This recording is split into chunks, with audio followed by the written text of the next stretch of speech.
आम आदमी पार्टी की तरफ से प्रेस कॉन्फ्रेंस हो रही है, आतिशी कुछ जानकारी दे रही हैं, सुनते हैं। क्योंकि अरविंद केजरीवाल जी और आम आदमी पार्टी कानूनी प्रक्रिया का सम्मान करती है, तो कल की जो तय तारीख थी उस पे अरविंद केजरीवाल जी कोर्ट गए। उन्होंने भारतीय जनता पार्टी के सभी नेताओं को जवाब दे दिया जो बार बार कह रहे थे कि अरविंद केजरीवाल जी कोर्ट से भाग रहे हैं, जो बार बार कह रहे थे कि अरविंद केजरीवाल जी ईडी से भाग रहे हैं। कल दिल्ली के मुख्यमंत्री अरविंद केजरीवाल जी ने उनका मुंह बंद कर दिया। उनका मुंह बंद कर दिया रोज एवेन्यू कोर्ट ने अरविंद केजरीवाल जी को कल सुबह जमानत देकर। तो जो भारतीय जनता पार्टी के नेता बार बार प्रेस कॉन्फ्रेंस कर रहे थे, कह रहे थे कि जी भाग रहे हैं, गिरफ्तार होंगे, कल उनको अपना जवाब मिल गया। अब कानूनी प्रक्रिया की शुरुआत होगी। अब उस पूरे केस पर बहस होगी। अब रोज एवेन्यू कोर्ट इस बात को एग्जामिन करेगा कि जो समन ईडी अरविंद केजरीवाल जी को भेज रही है, क्या वो समन कानूनी है या वो समन गैर कानूनी है। क्या अरविंद केजरीवाल जी को उस समन पे जाना होगा या उनको नहीं जाना होगा। अब इस पूरे मसले पर कानूनी बहस शुरू होगी। लेकिन भारतीय जनता पार्टी और मोदी जी कानूनी प्रक्रिया का तो सम्मान करते नहीं हैं।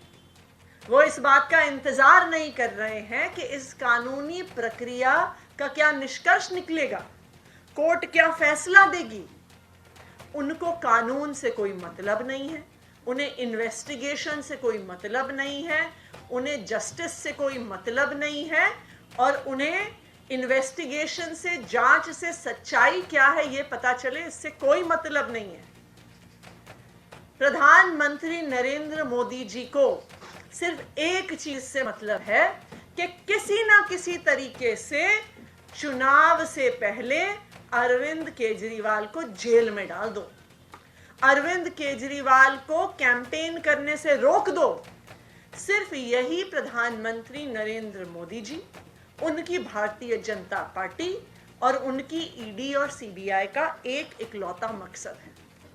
और यही कारण है कि कोर्ट की प्रक्रिया जैसे शुरू हुई उसके खत्म होने का इंतजार नहीं किया। कुछ ही घंटे के अंदर अंदर उसी केस में जिस पर कोर्ट में बहस हो रही है, कल शाम को अरविंद केजरीवाल जी को एक और समन मोदी जी की ईडी ने भेज दिया। और ना सिर्फ मोदी जी ने इस एक्साइज पॉलिसी मैटर में समन भेजा, अब शायद उन्हें लग रहा है कि उनकी जो गिरफ्तारी का मकसद है ये इस केस से पूरा ना हो, तो इसलिए उन्होंने एक और फर्जी केस में कल अरविंद केजरीवाल जी को नोटिस भेज दिया। उन्होंने दिल्ली जल बोर्ड से जुड़े हुए किसी इन्वेस्टिगेशन को ज्वाइन करने को कहा है। एक ऐसा केस जो आज तक हमें पता भी नहीं चला है कि इसमें जांच क्या हो रही है, इसमें तथाकथित घोटाला क्या हुआ है, इसमें ईडी ने केस क्या दर्ज किया है, इस पर कोई खबर नहीं है। इस 100% फर्जी मामले में भी कल मोदी जी की सरकार ने अरविंद केजरीवाल को समन भेज दिया।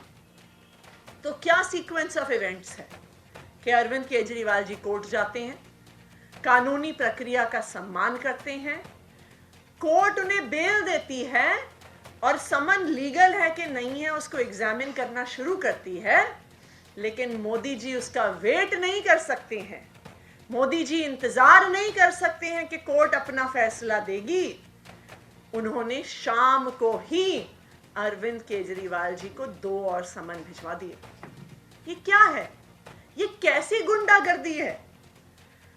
आज के दिन पे ईडी और सीबीआई मोदी जी के दोनों गुंडे बन के रह गए हैं। हमने देखा कि किस तरह से, जिस तरह हम बॉलीवुड की फिल्मों में देखते हैं कि बॉम्बे में कोई बड़ा सा डॉन है और उसके 2 गुंडे हैं जो भी उस डॉन का विरोध करता है, गुंडे जाके उसके साथ मार पिटाई कर देते हैं। यही ईडी और सीबीआई कर रही है। जो मोदी जी का विरोध करता है, ईडी और सीबीआई उसके पीछे पड़ जाती है।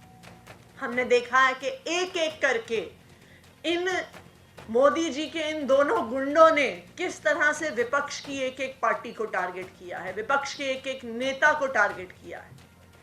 और अब जो इलेक्टोरल बॉन्ड्स का मामला सामने आया है, तो यह भी समझ में आ गया है कि मोदी जी के ये दोनों तीनों गुंडे, ईडी, सीबीआई और आईटी डिपार्टमेंट एक एक्सटॉर्शन रैकेट चला रहे थे कि पहले उनको भेजा जाता था, उनके समन भेजे जाते थे और फिर कहा जाता था कि अगर जैसे गुंडे जाके हफ्ता मांगते हैं, वैसे ही उन कंपनी से इलेक्टोरल बॉन्ड के माध्यम से पैसे मांगे जाते थे। तो आज ये बिल्कुल साफ हो गया है कि ED, CBI, income tax department Modi ji के गुंडे हैं। वो सिर्फ मोदी जी के विरोधियों को खत्म करने के लिए इस्तेमाल किए जा रहे हैं। और अब मोदी जी चुनाव से पहले अरविंद केजरीवाल को अपनी इस ईडी के माध्यम से, अपने इस गुंडे के माध्यम से अरविंद केजरीवाल को गिरफ्तार करना चाहते हैं। सर, सवाल ये है कि जो आप नया सामान बता रहे हैं जलबोर्ड से जुड़े मामले, इसमें एक सवाल ये कि कब भेजा और कब पेश होने के लिए ईडी ने कहा है, और ये एग्जैक्टली मामला है क्या, ये बता दीजिए। ये मामला जलबोर्ड वाला है क्या, ये तो हम भी जानना चाहते हैं। ये किसी को नहीं पता कि ये मामला क्या है, इसमें किस चीज की जांच हो रही है, क्या कह रहे हैं कि क्या घोटाला हुआ, ये किसी को नहीं पता। लेकिन ये समन सिर्फ इसलिए भेजा गया है क्योंकि शायद अब मोदी जी को डाउट होने लग गया है कि पता नहीं एक्साइज पॉलिसी वाले मैटर पे अरविंद केजरीवाल को गिरफ्तार कर पाएंगे कि नहीं कर पाएंगे, क्योंकि उस पे तो अभी कानूनी बहस शुरू हुई है। तो इसलिए ऐसा लगता है कि गिरफ्तारी करने के लिए कोई बैकअप प्लान की शुरुआत हो रही है कि अगर इस मामले में नहीं गिरफ्तार कर पाए तो उस मामले में गिरफ्तार कर लेंगे, दूसरे मामले में नहीं गिरफ्तार कर पाए तो क्या पता 2-4 दिन में तीसरा मामला खुल जाए, तीसरे मामले में नहीं गिरफ्तार कर पाए तो कोई चौथा मामला खोल देंगे। देखिए, अगर ये प्रक्रिया कानूनी होती और ये प्रक्रिया जांच के लिए होती, ये प्रक्रिया सच्चाई तक पहुंचने के लिए होती, तो क्यों मोदी जी की इन्फोर्समेंट डायरेक्टोरेट जो ये कानूनी प्रक्रिया चल रही है, जो ये केस चल रहा है राउज एवेन्यू कोर्ट में, उसके कंक्लूजन का वेट क्यों नहीं कर सकती है? दिल्ली सरकार में मंत्री हैं आतिशी, जो जानकारी दे रहे हैं कि ईडी के कहने पर कोर्ट से जमानत तो मिल गई है, क्योंकि ईडी ने शिकायत कोर्ट में की, कोर्ट में अरविंद केजरीवाल पहुंचे तो जमानत मिल गई। लेकिन अब जब वहां कुछ ईडी नहीं कर पाई तो यहां दिल्ली जल बोर्ड मामले में एक और केस दर्ज कर दिया गया है। उस केस की जानकारी खुद हमें भी नहीं है। आतिशी ये कहते हुए नजर आई।